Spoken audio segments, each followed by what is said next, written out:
सब लोग विराज जाओ भैया, जहां जहां खड़े हो वहीं बैठ जाओ।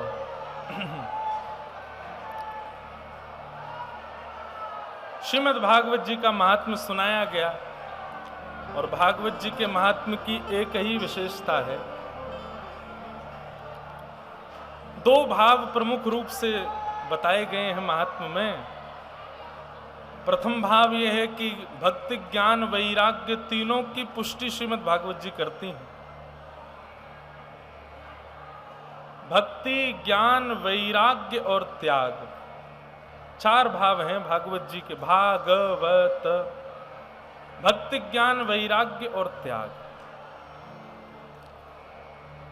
श्रीमद् भागवत जी से या तो आप भक्ति का प्रसाद ग्रहण कर सकते हो, जैसे मीराबाई, जैसे सूरदास, जैसे हमारे युगल किशोर जी को जिन्होंने प्रकट किया, ऐसे श्री हरिराम व्यास जी महाराज,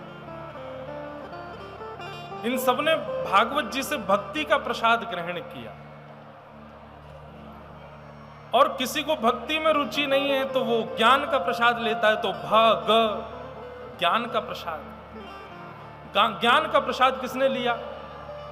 1000 वर्ष पहले हमारी भूमि पर प्रकट हुए श्री जयदेव महाप्रभु, जिन्होंने गीत गोविंद की रचना की। ऋषि वाल्मीकि आदि आदि, ये सब ज्ञान के प्रसाद के उपासक हैं, भक्ति के प्रसाद के उपासक, ज्ञान के प्रसाद के उपासक।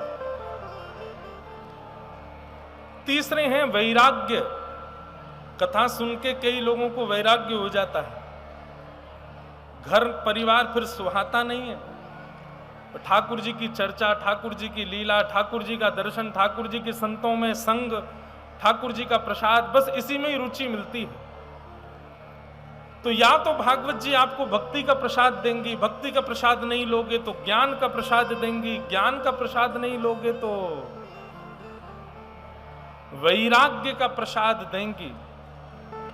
और वैराग्य का प्रसाद भी यदि स्वीकार नहीं करोगे तो चौथा प्रसाद तो आपको लेना ही पड़ेगा, उसके बिना नहीं रह सकते। और वो क्या है? त्याग। महाराज जी सूरदास जी एक बहुत सुंदर पद गाते हैं। क्या कहते हैं सूरदास जी? तजोरे मन हरि विमुखन को संग, जाके संग कुमति उपजत है, पड़त भजन में भंग। तजोरे मन हरि विमुखन को संग। सब लोग इधर देखो, यहां देखो, एक मिनट एक बात बताएं आपको बहुत बढ़िया। महाराज जी इस पद को प्रचलित आप कर रहे हैं और यह बात बिल्कुल सत्य है। किसी की एक उपस्थिति मात्र से हजारों लाखों के मुख से जय सिया राम का नारा निकले, ये साधारण बात नहीं। अब ये नहीं, अभी बंद करो, बस बस बस बस बस बस बस। आपकी प्रशंसा एक बार कर दी, अब हमको कथा सुनाने दो, हम थोड़ी ना चर्चा कर रहे हैं, वो होने दो।